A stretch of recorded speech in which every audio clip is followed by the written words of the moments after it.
play Who Am I? I left my father. My name starts with a J. I have miraculous power.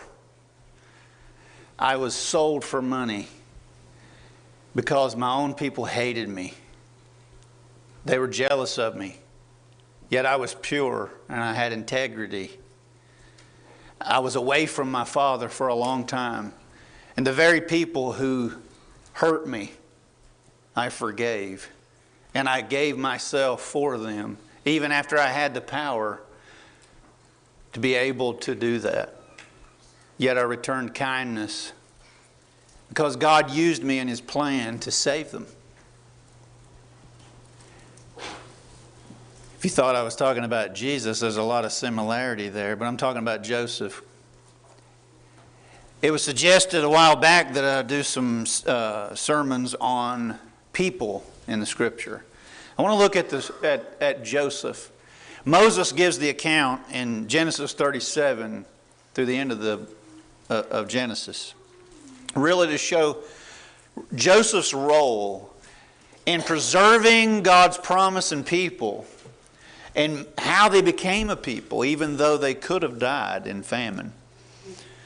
And what we see in Genesis chapter 37 is Joseph is the favored son. This favoritism creates jealousy in the minds of the brothers. There's a lot of hatred that gets stirred up. Really, we could look at this and say, it's a great lesson to learn not to do this to your children. Sometimes parents may favor a child, and sometimes the one they favor, it hurts. Sometimes it causes the favored one to turn out not so well. But in this case, it maybe speaks to Joseph's character even better, that he doesn't allow the favoritism and the blessings and the gifts of the father to abuse that.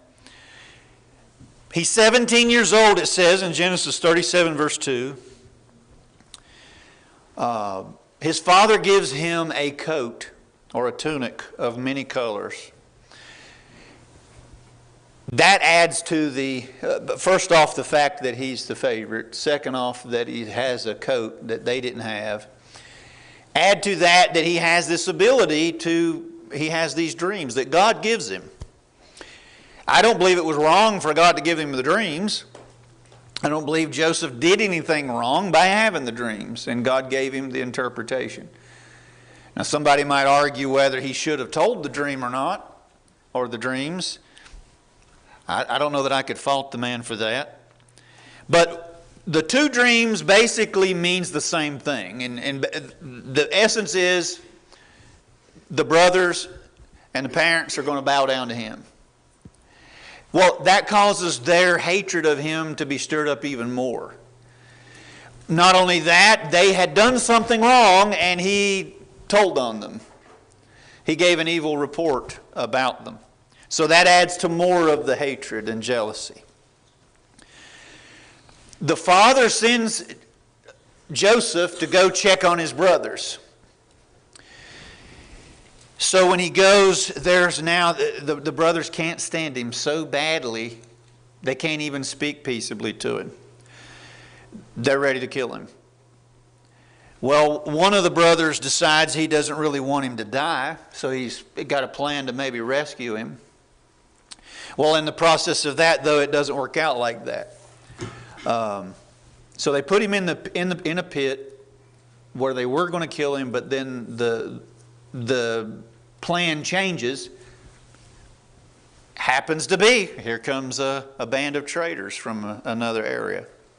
They come along, they decide to make money off of him, and they sold him as a slave. Now, no doubt, everything to this point, Joseph didn't ask for this. He didn't ask to be the favorite, born in the order from that wife. He got the coat.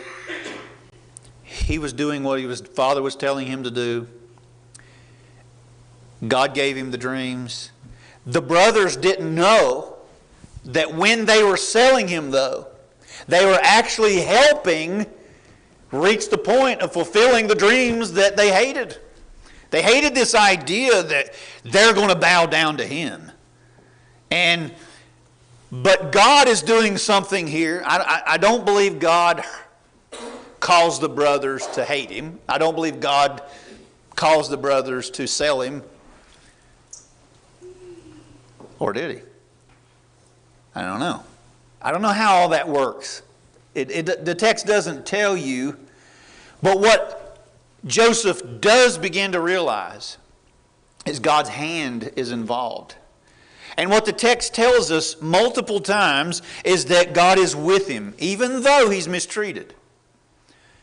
And we learn something here. Even though Joseph is 17, he had the favor of the Father. That's all ripped from him as a young man. You might begin to wonder, if you were a young man, what purpose does it serve to do as I'm told, if this is what it gets me? What purpose does it serve me to obey my father if my brothers hate me? Why would I continue to do the right thing even when no one is looking? Why would I be entrusted with such a thing if this is where it gets me? So now, after having been sold, he's in Egypt, far country, different culture, different language, different everything, as a slave. But Joseph is an example of a young man who does the right thing even while away from home. You're thinking about going to college, or you're thinking about eventually growing up one day and moving away, and your parents aren't there, and there's nobody there to tell you when to get up, when to go to bed, where to go, how you spend your time, do this, don't do that. You need to have an integrity and intention that you're going to do the right thing no matter when anyone is looking. And I believe that's what Joseph does. The text tells us that the Lord is with him.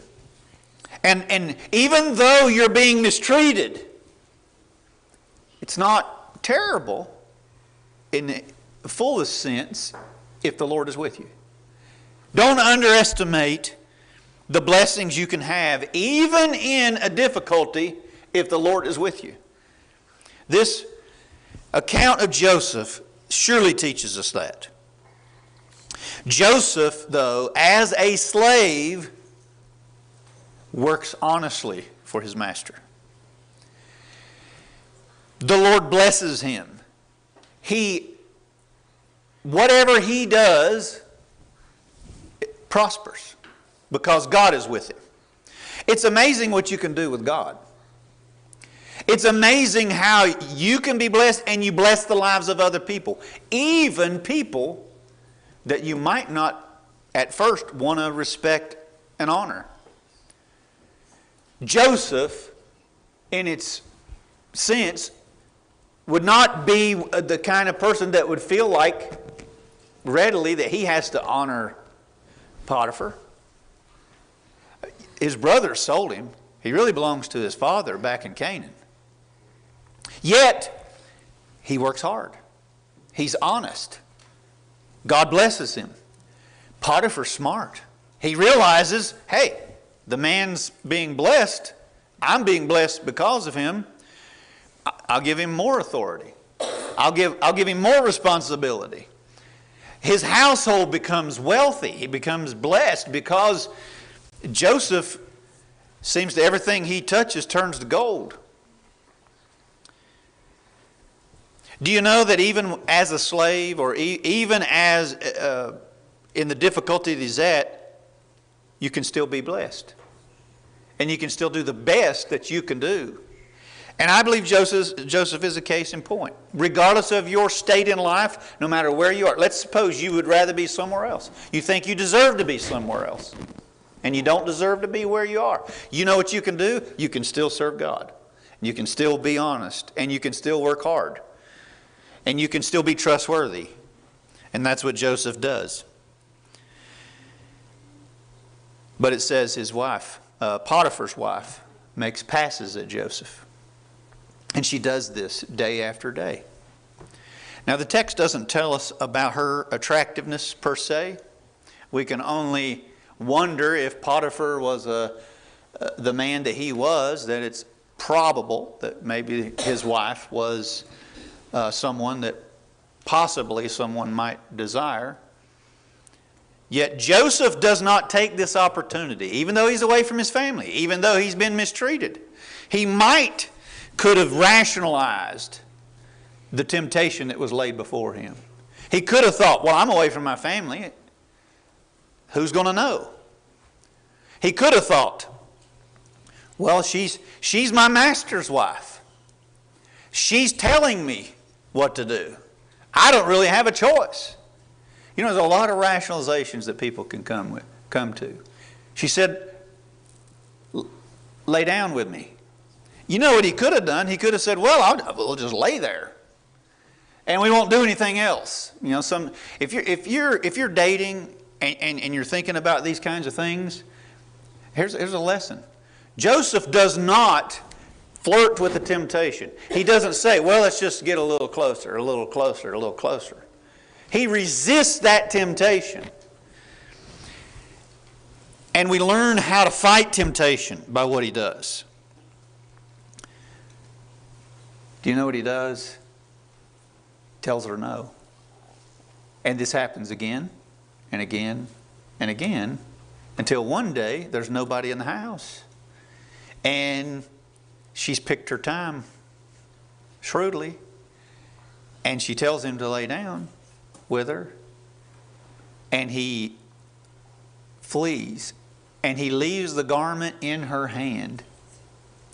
But what's real important is to notice what he says in the matter. He points out, how could I sin? And notice what he calls it.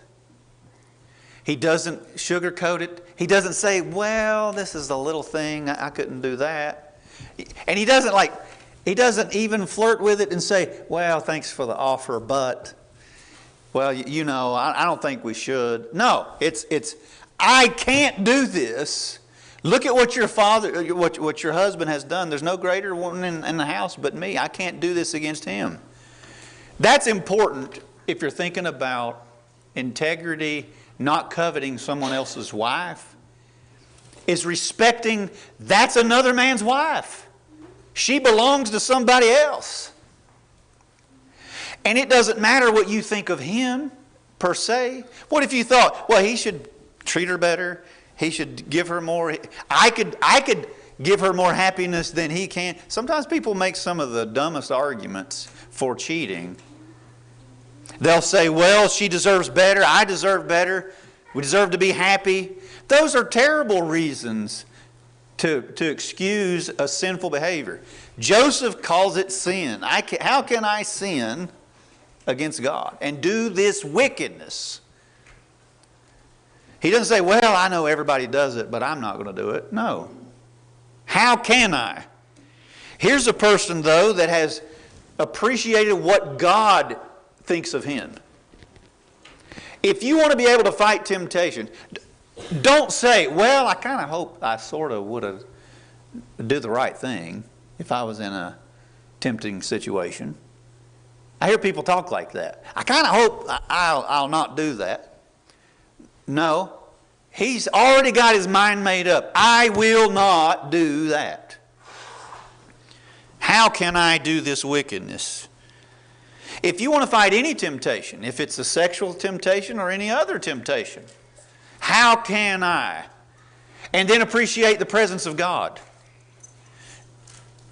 Not sin because I'm going to get caught or think about the punishment later.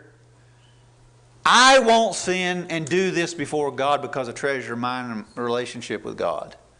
I believe that's what Joseph did. And because of that valued relationship with his God, he is not going to do that. Well, and notice, it's not about, well, God may understand if I got treated this way, then maybe I'll have a right to do it. Again, there's no rationalization. Does having a difficulty in life give you a pass to give in to a temptation? Absolutely not.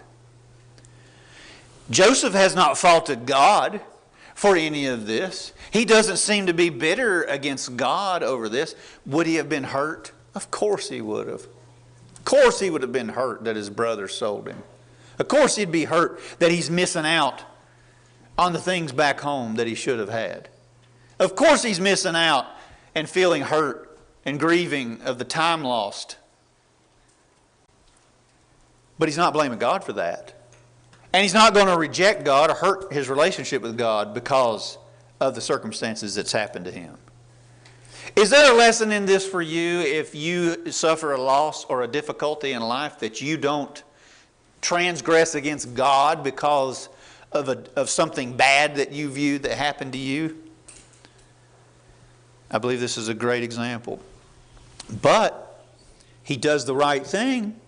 He leaves, he flees, as you should all temptation. Flee temptation. Don't get as close to the line as you can. Get out. It's like a burning building. You don't hang out, you get out. Don't think, well, I'm strong enough, I'll stay a little longer. Leave. And that's what he does. But then he gets accused. And notice how Potiphar's wife changes the story.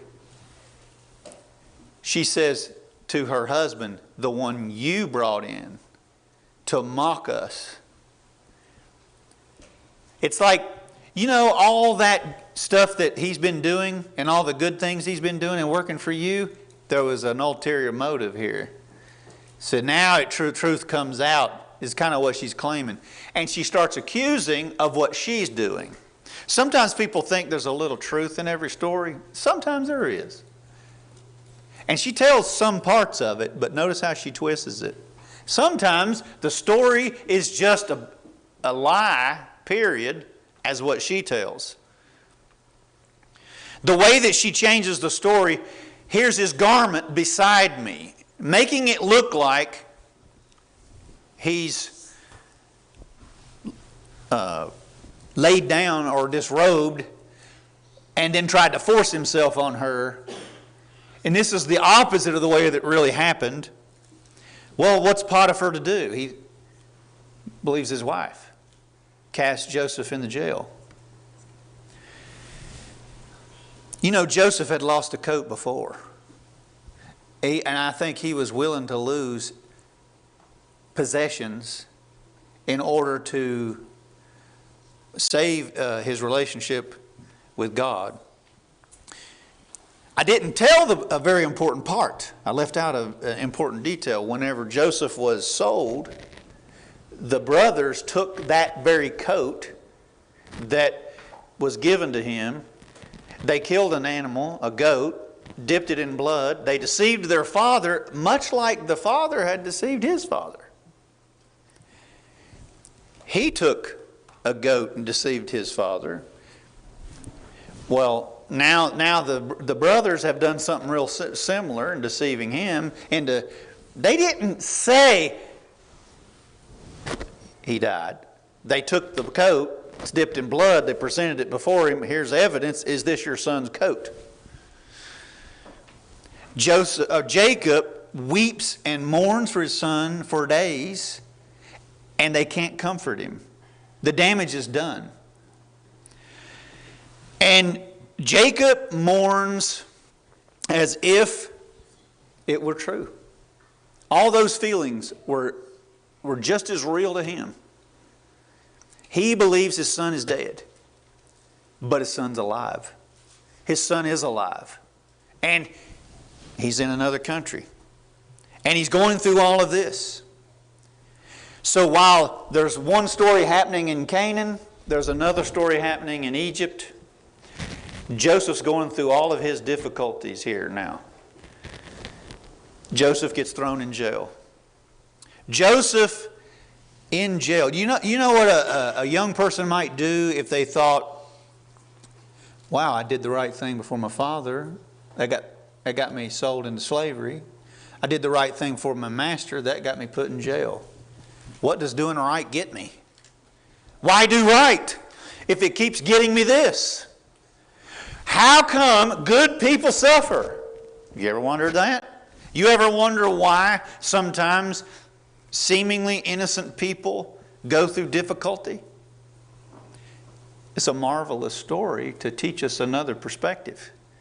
Sometimes what you're seeing in the here and now and the pain of the here and now can cloud your thinking and not realize what God may be doing that you can't see. Story continues. Joseph, again, the Lord is with him. Genesis 39, verse 23.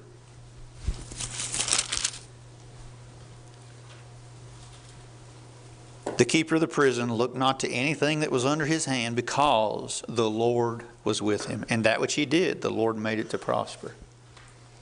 I don't know how much you can prosper in a jail, but he was, as best as he could. Here's a man that's still doing the right thing, still has integrity, still trustworthy, even as an inmate. You know what that tells me? No matter where you are, if you're a slave, be the best slave you can be. If you're an inmate, be the best inmate you can be. Don't do wrong just because life deals you lemons.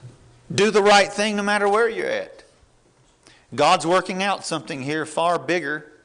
But you ever wonder, though, if Joseph, while sitting in the jail, is wondering, you remember those dreams I had way back that got me hated by my brothers? How's that going to come true? How are my brothers going to bow down to me if I'm in Egypt and I'm in jail? You ever wonder if he began to doubt and wonder how this is going to happen and how God's going to keep his promise? Were those dreams really real?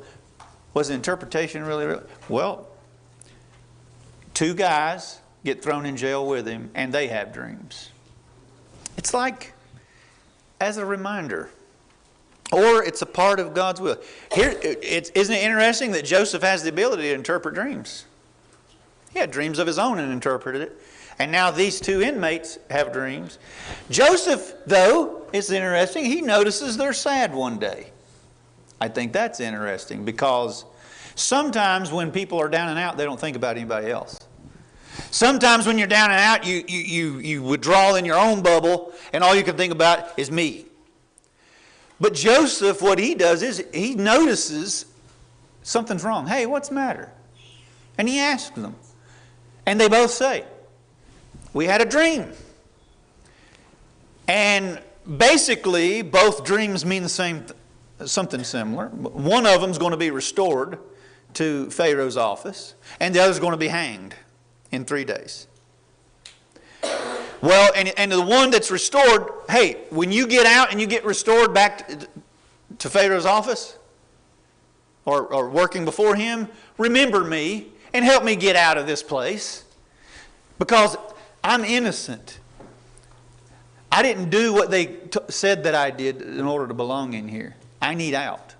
So will you remember me when you get out? Well, the guy's restored. And when he's restored, he forgets. And the other guy was hanged just like he foretold. 2 years pass. If you're Joseph and 2 years has passed, you're in jail, would you be wondering, I told them they're dreams. But I haven't seen the fruit of it. I haven't seen the fruit of the dreams I told way back then. I haven't seen the fruit of the dreams that I told here. Unless somebody told him that one of them was hanged. But Joseph, finally one day, Pharaoh gets 2 dreams. Which basically both mean there's going to be 7 years of plenty. And then there's going to be 7 years of famine. Well, the dreams disturb the Pharaoh. And the cupbearer who was restored ends up saying, oh, I remember. When I was in jail, there was a man who told us our dreams. And they came true, like he said. He can tell you your dream and tell you what it means. While you're waiting on what you think are good things to come to pass, are you trusting in God? Are you maintaining your faith? Are you doing as you're supposed to be doing while you're waiting? And it seems like it's forever, and life is so hard. Finally, Joseph gets the chance. He stands before Pharaoh. And he tells Pharaoh the interpretation of his dreams. It's doubly true. It's established by God because you had two different dreams that mean essentially the same thing. And that is, there's 7 years of plenty. And it's going to be really good during those 7 years. But then there's going to be 7 years of famine. And this famine is going to be so bad, it's going to swallow up the bad of the good of the 7 good years. Well, Pharaoh says, or Joseph recommends, you need to hire somebody to store up and save from the years of plenty so that you can be prepared for the bad years that are coming. Pharaoh says, I'll let you do it. Again, God is with Joseph. Do you see that even while it may look like Joseph is getting punished for doing the right thing, he's getting punished for being favored, he's getting punished for telling the truth to his father, he's getting punished for telling the dream, he's getting punished for not cheating with his master's wife, he's getting punished, now he's in jail. It might look like that. There's a much bigger picture happening here. If you think like that, learn from Joseph's story. What's happening and being revealed is God's working out so much a bigger of a plan. And what he does is he elevates Joseph to second in command before Pharaoh. Then enter the 7 years of plenty. Joseph stores up. Egypt becomes wealthy. Then comes the years of famine.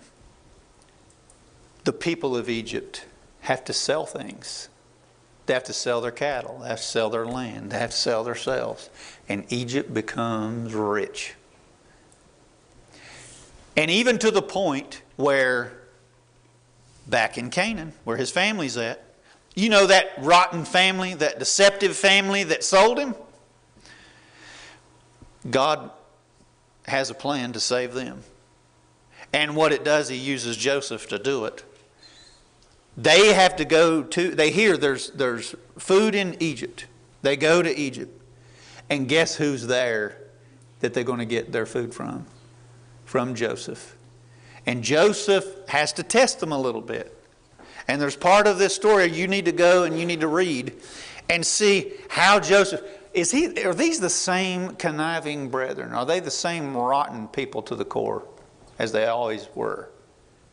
Are they still the same way? So he has to test them a little bit. But he still shows kindness. And there's a few little things that he does in that. And he orchestrates this magnificent plan in order to get the whole family there. So he has to hide his cup. And then he has to keep the brother that his father is still favoring. But he's seeing how they're reacting to that younger brother. He wants to know how they are about the father. Is the father still alive? Eventually he breaks the news to them. But when he breaks the news to them, we don't see a man who's bitter and cynical and harboring a grudge. What we see is a man who forgives them and says, you come, leave your stuff, come and I'll give you the best of the land. I'll take care of you. I'll nurture you. God sent me before you to preserve your life. Well, he gets 17 years with the father. It's interesting. Joseph was 17 years old when he was sold, and he gets 17 years with his father. There's 22 years in between that he misses, he doesn't get back. But the father dies. And the brothers now think, uh-oh, maybe now Joseph is going to pay us back. He's got the power to do it. Now we're done for. And they're still hurting themselves in their conscience, beating themselves up for what they did years ago. Doing wrong never pays. But Joseph cries. And he says, because he forgave them. Yes, they hurt him. But he said, you meant it for evil, but God meant it for good. I believe if we can get this in our head. And he says, am I in the place of God? Am I in the place of God? No matter what you face, you need to recognize you're not God. He knew that whenever he interpreted the dreams. The interpretations belong to God. He didn't take the honor that belonged to God. He gave honor to God whenever God blessed him. He didn't take it for himself. It was God's doing. God blessing him each time. And whenever other people did harm to him, he didn't blame God for that. He just knew, look at what God has done in a marvelous way to save my family from famine. And to keep his promise that he made to Abraham about 300 years before this. And all this happened a couple thousand years before Jesus, who has so many similarities here about how he died in our place. He died in order to preserve us and forgive us and save us from our sins, greater than any famine. And you and I are blessed with Jesus and can be children of Abraham because God preserved that lineage alive and blessed all nations through that lineage that he preserved. Even a very people who we would not look at and say these are a stellar people. A lot of lessons we can learn from Joseph. Do the right thing even when no one is looking. Have God in your presence at all times. Recognize God's presence. When people hurt you, forgive them and let it go. Don't hold grudges. Do good in return. Do the right thing always. And be willing even to help the very people who hurt you. I don't know why sometimes people have jealousy. It doesn't hurt them. I mean, it doesn't help them to be jealous of someone else. It's so selfish in order to do that. Be careful about having jealousy, because you might just be hurting yourself. You're harming yourself. Get rid of all jealousy and envy.